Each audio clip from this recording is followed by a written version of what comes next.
Recording नमस्ते गुरुजी। नमस्ते गुरुजी। जय गुरुजी महाराज। जय गुरुजी साथ संगत जी।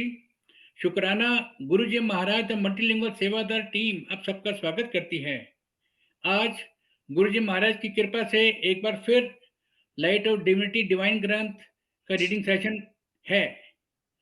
आज का सेशन जया कौशिक, राजेश कौशिक दोनों पढ़ेंगे अपने अपने सत्संग जो कि महाराज ने अप्रूव किए थे। सेशन को इनिशिएट करने के लिए मैं कमांडर शर्मा अंकल जी से रिक्वेस्ट करूंगा, प्लीज सेशन को इनिशिएट करें। आप सबका बहुत बहुत स्वागत है। जय Guru ji. Over to you commander uncle. जय गुरु जी अंकल, जय गुरु जी संगत जी, thank you very much. Vasan uncle से ये सेवा मुझे कई बार मिल जाती है और इसके लिए मैं वासन अंकल का, गुरु महाराज का बहुत बहुत आभारी हूँ। आज स्पेशल सेशन है क्योंकि पहली बार जया मेरी बिटिया और राजेश मेरा बेटा, ये दोनों अपना अपना सत्संग शेयर करने के लिए तैयार हैं। मेरी रिक्वेस्ट रहेगी कि जया पहले आप अपना पूरा पढ़ लीजिए, उसके बाद में एक इंटरेक्शन होगा आपके साथ जिसमें हम सारी बैकग्राउंड को कवर करेंगे और फिर राजेश आप अपना पढ़ेंगे और फिर आपके साथ में इंटरेक्शन होगा। तो जया आप अपनी रीडिंग शुरू कीजिए प्लीज। जी पापा। जय गुरु जी। वेलकम संगत जी। मैं अपना इनिशिएट करूंगी chapter. So Guru ji is grace in the school of life. So ये इंग्लिश में पापा बुक मेरे पास जो है, तो मैं इंग्लिश में पढ़ लूं और फिर इंटरैक्शन हम हिंदी में कर लें, ऐसा कर लें? आप इंग्लिश में पढ़िए, इंटरेक्शन हम कर लेंगे। ठीक है, okay. My first visit to Guruji's Sangat was on my 21st birthday. My father, Commander R.K. Sharma, had been going for Guruji's darshan for quite some time, but my mother, my two younger sisters, and I had never accompanied him till then.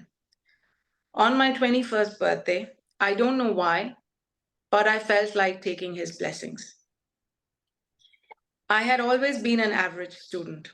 After scoring just about 64% in my class 12 boards, I could not get admission to any of the good DU colleges in the science stream. My father enrolled me into the BCA program of Indira Gandhi National Open University. Little did I know that the first attempt pass out percentage of Indira Gandhi National Open University for its BCA, MCA degrees was only 3%. That is 3 in 100 students pass in their first attempt. With Guruji's blessings, in spite of being an average student, I cleared not only my BCA degree, but also my MCA degree on the first attempt. If this was not enough, I even managed to clear my 2-year NIIT course with an excellent score, along with my graduation, and was able to manage 1.5 years of work experience as a software developer, along with my post-graduation. Who would have thought that a girl like me could cope with so much pressure and hard work? But I managed it, and it all happened with Guruji's blessings. Soon, the whole family started going to Guruji's Sangat for his darshan religiously. After completing my MCA, I desperately needed a new job. So once my exams got over, we all visited Guruji for his darshan. My mother prayed to Guruji for a good job for me with a starting salary of 10,000 rupees. I don't know why she prayed for rupees 10,000. That is the exact figure that I got as a stipend when I got the job. When I asked her, she said this is what came to her mind at that point in time, and she prayed for it. In December 2002, my exams were over, and on January 5th, I joined my new job. When I was called for an interview by the same company, the manager realized that I did not fit the job criteria. They were wondering how they could have given me an interview call when my qualifications were different. But they decided to interview me in any case for another vacancy that suited me. I finally landed the job. When I turned 23, my parents decided that it was time for me to get married. My parents started checking matrimonial ads. There was one Faridabad-based family my parents were keen on, and they decided to visit them over a weekend. We had received another biodata of a boy living in Faridabad. But as the biodata was not very descriptive, my parents decided to give it a miss. Just as they were leaving to meet the first boy's family, the second boy's father called up. My parents still could not make up their mind, but since we had received a call from them and my parents were going to Faridabad, they decided to drop in at the second boy's house, who's now my husband. It all worked out fine in the end with Guruji's blessings. In 2004, Guruji gave me an early morning dream darshan and said that after 2 years we would go abroad. At that point, I really didn't want to go abroad, and I never thought that I would be happy about it. Ever. 2 years later, when the time came, the scenario was different from what it was when Guruji had told me that I would be going abroad. Surprisingly, I'm actually happy about the development. In fact, our shift to Germany was planned for September 2006, exactly 2 years after I had Guruji's dream. There are many more experiences apart from the ones shared above. When I was being interviewed over the phone for a job in Germany, which didn't go too well, I got Guruji's reassuring fragrance for a few seconds. I immediately got the message, there's nothing to worry about. Guruji is watching over me and all my loved ones. Jai Guruji. Very nice. This is ये काफी short सत्संग है और ये उस जमाने का है जब आप ज्यादा समय महाराज से जुड़े नहीं थे, तो उसके बाद भी खूब सारे एक्सपीरियंसेस हुए हैं। तो मैं सोचता हूँ कि हम ब्रीफली शुरू से शुरू करते हैं और उसके बाद में इसको डिस्कस करते हैं। जी। जब आपको कॉल मिली अपने जॉब इंटरव्यू की, उसकी बात करते हैं पहले। तो उन लोगों ने बताया कि उन्होंने आपको कॉल ही नहीं किया था और आप क्यों आए? जी जी। और मुझे याद है कि उस समय मामा प्रे करी थी गुरु महाराज इसको कम से कम 10,000 की जॉब तो लगवा देना, और उन लोगों ने आपसे कहा कि 10,000 तो काफी हैं। लेकिन ये बताइए, उन्होंने आपसे ये पूछने के बजाय कि आपकी क्वालिफिकेशन क्वालिटी की नहीं है तो आप कैसे करोगे, आपसे ये कहा कि अगर आपको हम जॉब दे दें तो आप सीख लोगे। इंटरव्यू के बारे में बताइए। जी, मैं इंटरव्यू देने पहुंची और उस टाइम पे ऑनलाइन naukri.com प्लेटफॉर्म शुरू ही हुआ था। आई थिंक ये 2003 की बात है। तो उस टाइम पे न्यूज़पेपर्स में भी जॉब इंटरव्यूज की पोस्टिंग आती थी। तो मुझे नहीं याद कहाँ से, बट मुझे अपॉर्चुनिटी दिखी, मैंने अप्लाई करा और वो उस टाइम मार्केट आईटी का काफी खराब था। So it was not a very good time for people graduating and being freshers in IT without any experience. तो जब मैंने अप्लाई किया और मुझे इंटरव्यू कॉल आई, तो जब मैं वहां पहुंची तो they were quite surprised पहले तो मुझे देख के कि तुम्हें यहाँ बुलाया किसने, तुम कैसे आ गई। तो मैंने उस जमाने में सारे प्रिंट आउट हम साथ में लेके जाते थे, एक फोल्डर में, एक बाइंडर में। तो मैंने उनका इनविटेशन दिखाया उन्हें कि ये देखिए आप ही के ऑफिस से मुझे इंटरव्यू कॉल आई है, ये रहा इसका प्रिंट आउट। तो थोड़ा सरप्राइज दिखे। उसके बाद उन्होंने कहा हाँ भेजा तो हम नहीं है। तो अच्छा ठीक है, बट आपके पास कोई टेस्टिंग की एक्सपीरियंस तो नहीं है। तो उन्होंने बाकी थोड़ा बहुत ऐसे इंटरव्यू फॉर्मेलिटी जो भी थी करा और फिर कहा कि ठीक है, आप ट्रेनिंग के लिए तैयार हैं, हम आपको ट्रेन कर देंगे, आप आ ही गए हो। एंड पता नहीं क्या रीजन था, there was no reason for them to hire me. उन्होंने कहा ठीक है, हम आपको ट्रेन कर देंगे और आप आ जाओ और आपकी स्टार्टिंग सैलरी 10,000 होगी।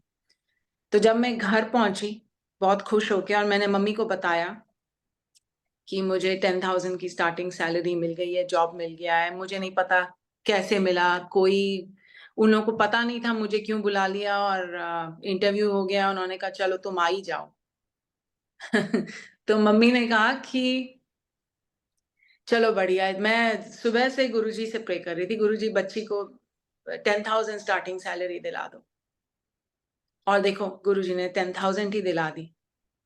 तो हम आज तक हंसते हैं इस बात को, हम कई बार मम्मी को छेड़ते हैं कि मम्मी जब आप प्रे ही कर रहे थे तो आप 20-30 कुछ और मांग लेते, आपने 10 ही क्यों मांगे? कहती हैं पता नहीं, बस मेरे दिमाग में 10 आए तो मैंने तो 10 मांग लिए, which shows our simplicity and जितना जितना हमें लगता है हम डिजर्व करते हैं जिस पॉइंट पे, उतना ही हम मांगते हैं और रीजनेबल रहते हैं। So she was very reasonable, she was very simple in her thoughts. और जब आपका दूसरा जॉब नोएडा में लगा तो मामा ने आपके कहने हिसाब से गुरुजी से कहा, गुरुजी 30,000 की लगवा देना। हाँ, क्योंकि हम तब तक उनकी बहुत लेग पुलिंग कर चुके थे, हम बहुत टांग खींच चुके थे उनकी तब तक, कि मम्मी तो देखो ऐसे करती हैं, मम्मी इसको पहले बता दिया करो कितने चाहिए, नहीं थे तो 10,000 दिलवा देंगी। तो फिर मैंने मम्मी को बोला था कि हाँ मम्मी आप, और ऐसा भी लगता है हमेशा, आई थिंक बच्चों को ये लगता है कि पेरेंट्स की बात जल्दी सुनेंगे भगवान, तो हम हमेशा मम्मी को ही बोलते हैं कि आप प्रे कर दो, है ना, हमारी तरफ से आप बोल दो। तो आज तक होता है। तो तभी भी मम्मी को ही बोला था कि इतने मांग लेना आप मम्मी अब, तो उतने ही फिर दूसरे जॉब में भी मिल गए थे उन्होंने बिना भी मांगे। बिना मांगे उन्होंने सीधे सीधे कहा कि आप तीसरी हाँ बार आपको नोएडा पसंद नहीं था शादी के बाद, और हाँ आपने गुरुजी से कहा, गुरुजी मुझे नोएडा में नहीं रहना है। फिर आपको महाराज का सपना आया, उसके बारे में जरा बताएं। हाँ, मुझे नोएडा, गुड़गांव से जाने के बाद नोएडा मुझे सूट नहीं करा, और मेरा ऑफिस भी बहुत दूर था, एक गांव के थ्रू रोज 40 मिनट्स बिल्कुल टूटी हुई सड़क पे से जाके मैं ऑफिस जाती थी। तो I was not very happy कि मैंने कहा गुरुजी मेरी सिचुएशन चेंज करो। And things turned out in such a way कि हमारा ऐसा कोई प्लान नहीं था, बट राजेश को बैंगलोर में इतनी बढ़िया अपॉर्चुनिटी मिली कि बैंगलोर जाने का हमने नहीं सोचा था। तो but it was so good that we could not say no. So उस टाइम पे फिर मेरी स्टेबल जॉब थी, राजेश की बहुत अच्छी जॉब थी नोएडा में, but that opportunity that he got was so good कि हमने कहा ठीक है बैंगलोर चलते हैं, वहां पे जाके मैं वापस कुछ ढूंढ लूंगी, but we should do this, we should move to Bangalore because this is, you don't get such opportunities every day. तो आप बेंगलोर शिफ्ट हो गए और वहां से आप 2 साल में, जैसे महाराज ने कहा था, आप जर्मनी चले। हाँ, वो भी बहुत इंटरेस्टिंग केस है कि सपना आया सितंबर 2004 में कि तुम 2 साल बाद बाहर चले जाओगे, these were the exact words. And बाहर सुनते ही somehow I knew वो कनेक्शन जो है कि what is he trying to say, बाहर means foreign, he didn't say foreign, I knew he meant a foreign country outside India। तो और मुझे बिल्कुल शौक नहीं था, बिल्कुल भी शौक नहीं था। तो मुझे नोएडा बहुत दूर लगता था गुड़गांव से, और मुझे गुरुजी के दर्शन महीने में एक बार करने होते थे। तो हम महीने में एक बार, उस टाइम एम्पायर एस्टेट में गुरुजी बैठते थे, तो with in at least 4 weeks Rajesh और मैं दोनों दर्शन करने आते ही आते थे गुड़गांव, और फिर एम्पायर स्टेट जाते थे।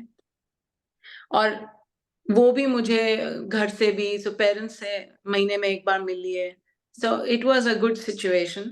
तो मुझे बाहर नहीं जाना था। तो आई प्रेड अ लॉट, सुबह उठ के आई वाज रियली अपसेट। तो मैंने बहुत प्रे किया कि गुरुजी प्लीज मुझे बाहर नहीं भेजो, ये आपने क्या सपना दिया, और आई एम नॉट हैप्पी, मुझे नहीं जाना, प्लीज इसको वापस ले लो, आप जो आपने बोला है इसको वापस ले लो।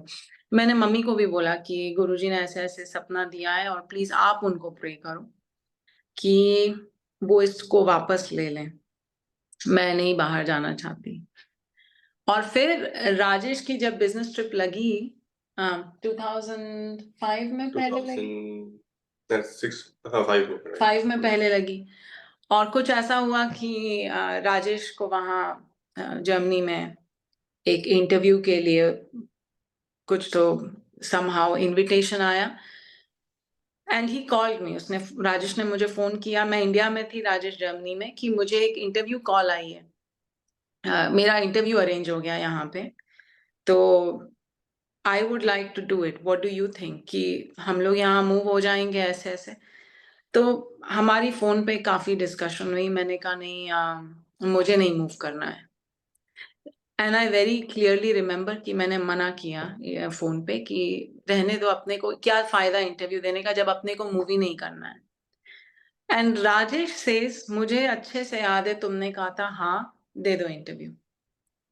तो राजेश ने इंटरव्यू, तुम जब अपना सत्संग अभी करोगे तो तुम बताना, पर मैं थोड़ा सा ही शेयर कर रही हूँ। तो ये भी कुछ इंटरेस्टिंग सा केस हुआ था कि बाद में हमारी बहुत जोर से डिस्कशन हुई कि मैंने मना किया था और तुमने इंटरव्यू कैसे दे दिया। बट इट समहाउ हैपेंड कि सितंबर 2006 में हम म्यूनिक में खड़े हुए थे और मैं म्यूनिक के सेंट्रल एरिया में, मार्केट एरिया में खड़ी थी, जो काफी टूरिस्टिक प्लेस है। और आई थिंक मेरा बर्थडे था सितंबर में, 16 सितंबर को। तब मैंने फिर एकदम से कनेक्ट किया कि ओ गॉड, गुरुजी आपने बोला था कि तू 2 साल में बाहर चली जाएगी, देखो मैं अपने बर्थडे के दिन बाहर खड़ी हुई हूँ। 2006 सितंबर, 16 सितंबर 2006। और एक बस एक एक डिस्कशन और, महाराज ने जब चोला छोड़ा तो आपको दर्शन दिए।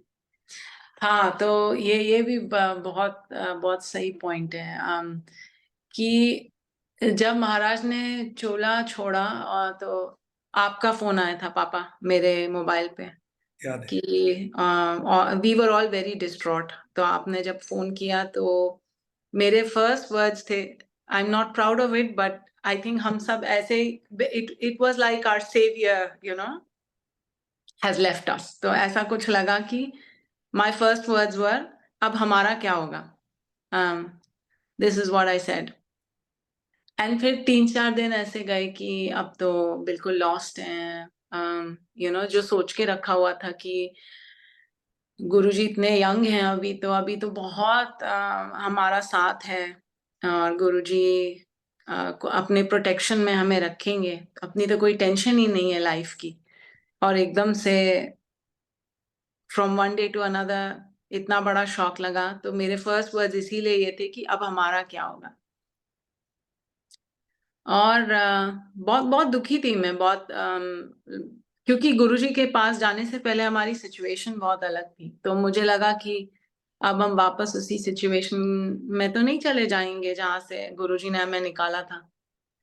एंड मुझे एक रात सपना आता है, मैं म्यूनिक की पुरानी वाली जो अंडरग्राउंड ट्रेन्स हैं अभी भी चलती हैं और नई वाली भी चलती है, तो मैं पुरानी वाली अंडरग्राउंड ट्रेन, उनकी लुक एंड फील अलग है, मैं उसमें बैठी हुई हूँ ट्रेन में और गुरुजी आके मेरे साइड में बैठते हैं। शायद उन्होंने येलोइश ऑरेंज ऐसा चोला पहना हुआ है, उन्होंने ऐसी ड्रेस पहनी हुई है और फिर स्माइल देखी, क्योंकि मैंने गुरुजी से कभी सपने के अलावा कभी डायरेक्ट बात नहीं करी। सपने में तो मैं बहुत अच्छे से कन्वर्स कर लेती थी बट फेस टू फेस मेरे मुंह से कभी I couldn't muster up the courage, एक वर्ड भी नहीं निकला आज तक उनके सामने बैठ के भी। पाँव छू के हम लोग बस भाग जाते थे, थोड़ा सा दूर बैठ जाएंगे, समहाउ इतना मुझे उनमें से एनर्जी फील होती थी कि I couldn't handle talking to him. तो मैं मेरे को सपना, मतलब सपने में कहते हैं साइड में आके बैठ के, मैं पंजाबी में कहा मैं जा रहा हूँ, मैं जा रहा हूँ। तो मैंने कहा कहाँ जा रहे हैं गुरुजी? बस मैं जा रहा हूँ। तो कहते हैं ये ले, और ऐसे साइड से जो अपना बोरी होती है, बोरा टाइप, वो जूट की, ऐसे मतलब यहाँ तक इतनी ऊंची सी उन्होंने मेरे सामने रख दी। मैंने कहा गुरुजी ये क्या है? तो मैंने खोल के देखा और मुझे सपने में ऐसा फील हो रहा है कि ये क्या दे के जा रहे हैं, काली काली राख, ये क्या दे दिया मुझे। जब मैंने बोरी खोली, पूरी बोरी राख से भरी हुई है। तो मुझे सपने में ऐसा भी फील हो रहा है कि मुझे समझ नहीं आ रहा, मैं कंफ्यूज्ड हूँ कि देना ही था तो कुछ लड्डू की बोरी या कुछ ऐसी बोरी देते, राख की बोरी क्यों दी है? तो मैं कहा गुरुजी ये क्या है, इसका क्या करूंगी मैं? तो कहते हैं यूं मुट्ठी भर भर के खाती रहना। ऐसे ऐसे उन्होंने एक्शन किया, उतना ही सपना है, और उसके बाद सपना खत्म। तो और ये कि उस दिन मुझे लगा कि ही हैजंट गॉन। अगर वो दर्शन देने आए हैं, गुरुजी का सपना आपको पता है ऐसे ही नहीं आता और मीनिंगलेस नहीं होता। तो अगर वो स्पेशली दर्शन देने आए हैं और अगर वो ब्लेसिंग देके जा रहे हैं राख के फॉर्म में, भस्म राख जो भी बोल लो, और वो स्पेशली बताने आए हैं कि तू चिंता कर रही है पिछले 3-4 दिन से या जितने भी दिन हुए होंगे, तू बहुत परेशान है, मैं तुझे बताने आया हूँ कि मैं कहीं नहीं गया और मैं यहीं हूँ और ये ले मेरी ब्लेसिंग। तो उस दिन से मुझे टेंशन नहीं हुई कि हैं कि नहीं है, गए कि हैं, ध्यान रखेंगे कि नहीं रखेंगे। बहुत बढ़िया। और कभी साथ छोड़ा नहीं। आज आप जहाँ हैं, आपको जी, लगता है गुरु महाराज की ब्लेसिंग के बिना ऐसा कुछ संभव था? ब्लेसिंग के बिना तो पॉसिबल नहीं था। उसके लिए बहुत बहुत स्पेशल ब्लेसिंग चाहिए होती है, जो कि है। मैं बोलूंगी छोटे मोटे प्रॉब्लम्स आते रहते हैं, सबके साथ आते हैं, बट यू ऑलवेज नो कि है आपके साथ में एक बहुत बड़ी पावर है, आपको पता चलता रहता है वो। तो ये सोचना गलत है कि कोई प्रॉब्लम ही नहीं आएगी, लेकिन आपको उस जर्नी के थ्रू लेकर जाना, और कई बार आपके साथ ऐसी भी चीज होगी कि बच गए, या जो चीज चाहिए थी अच्छा हुआ नहीं मिली, देखो आज, क्योंकि अगर वो चीज मिल जाती तो ये चीज जो आज हुई है ये नहीं हुई होती। बहुत सारी चीजें हैं। कई बार जो जिस चीज के लिए आप इतना हार्ड वर्क करते हो, प्रे करते हो, बहुत लोग करते हैं, नहीं मिलता उनको, तो फिर you also feel very blessed कि कोई आपको देख रहा है, आपके साथ है, आपका ध्यान रख रहा है, आप किसी के शरण में हो। आई थिंक वो डेफिनेटली वो उस डिवाइन पावर के बिना the amount of blessings wouldn't, I mean my journey wouldn't have been the same. I agree. Yeah. या और बात कभी दोबारा मौका मिलेगा और आप अवेलेबल होंगे, वासन अंकल मौका देंगे तो हम जरूर अ, अ, और सुनेंगे। लेकिन आपके लिए बहुत बहुत धन्यवाद वासन अंकल। जय गुरु जी, जय Guru ji commander uncle. Uncle with your permission मैं जय बिटिया से रिक्वेस्ट करूंगा, गुरु जी की महासमाधि लेने के बाद की कोई अपना कुछ सत्संग सुनाएं एक प्लीज। गुरु जी के समाधि लेने के बाद का सत्संग मैं सोच रही हूँ कि हाँ, मैं एक अभी हम दोनों अपना ही बता देते हैं। हम म्यूनिक तो आ गए, हम दोनों की एक ही कंपनी में जॉब थी, मैंने भी राजेश की कंपनी ज्वाइन कर ली थी, और हम दोनों का लगा बढ़िया चल रहा है, गुरुजी की ब्लेसिंग है।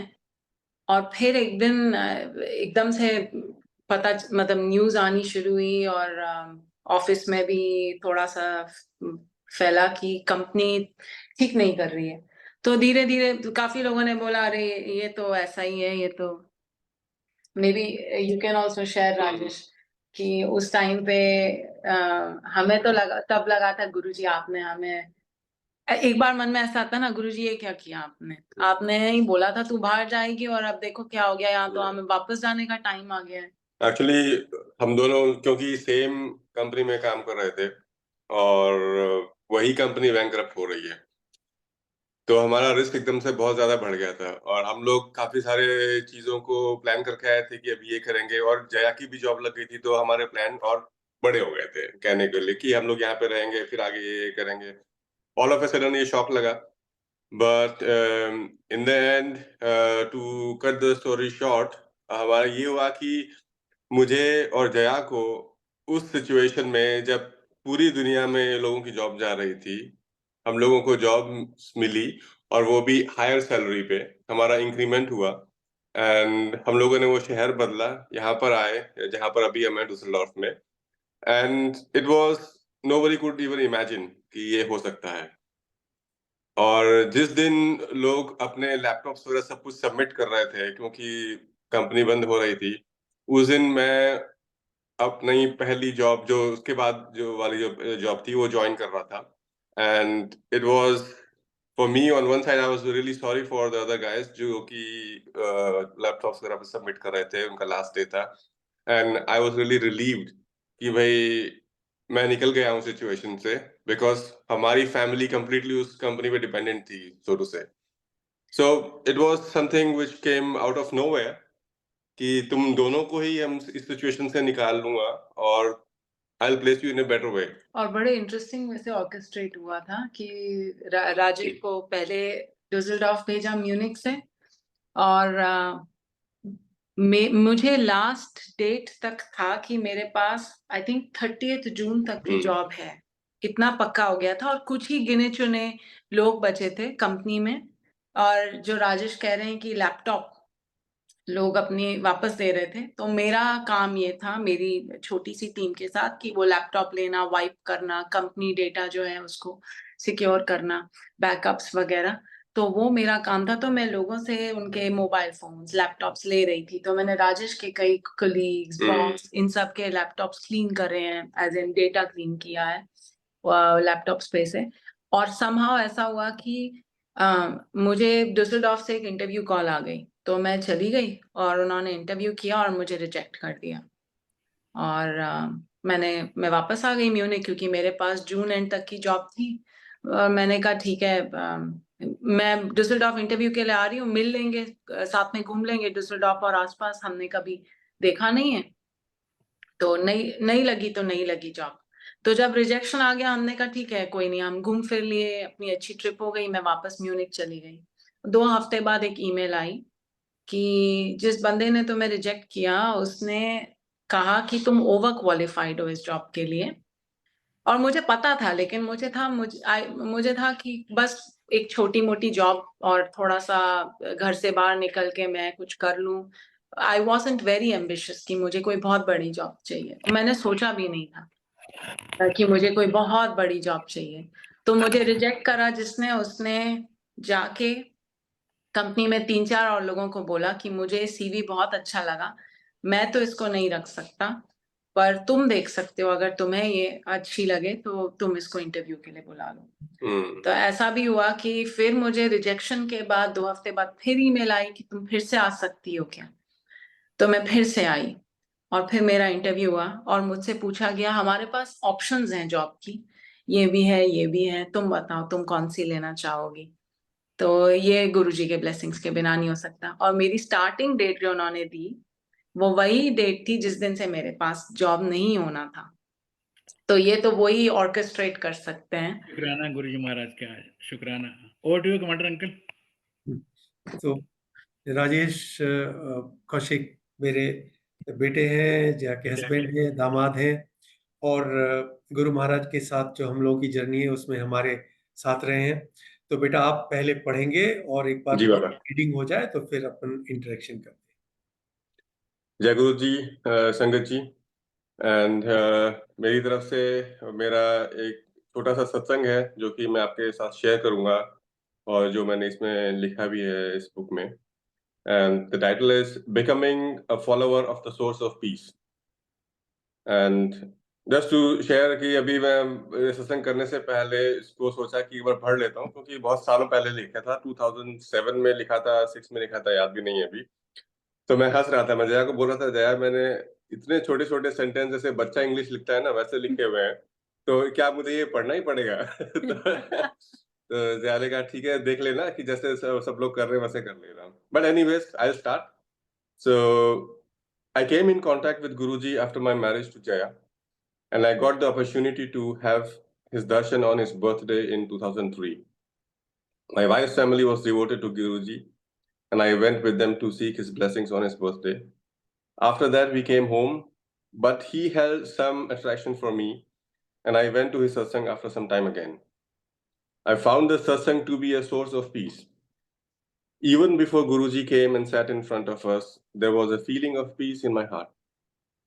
Everybody was sitting silently, mostly with folded hands, some with closed eyes, and some even following the bhajans which were going on in the background. And in spite of about 100 people in that place, everything looked peacefully, perfectly balanced. When Guruji came, we all stood up in respect and then sat down in front of him. Everything became the same as it was before. I was trying to look at him, but there was a certain energy coming out of him, such that I could not look continuously at him. I gave up and went back to sitting with my eyes closed. It was very relaxing and peaceful. Sometimes he spoke to the Sangat and even joked with them. Since then, I have become a follower of that source of peace. Almost a year went by, and I had two things in my mind: to get a good and more paying job, and to find a good match for my sister. During those days, once I had a dream, which I, along with my in-laws, was sitting in an ashram with Guruji. So that was the dream, that I was sitting in an ashram with my in-laws, with Guruji, and he gave me a shivling. I discussed this dream with Jaya, and she said that Guruji has blessed us. With Guruji's kripa, after some time, I got a wonderful job. I went to him after getting the offer letter of my new job, and I also told him about my concerns as regards finding a good match for my sister. After hearing me, he said, "Mauj kar, be carefree."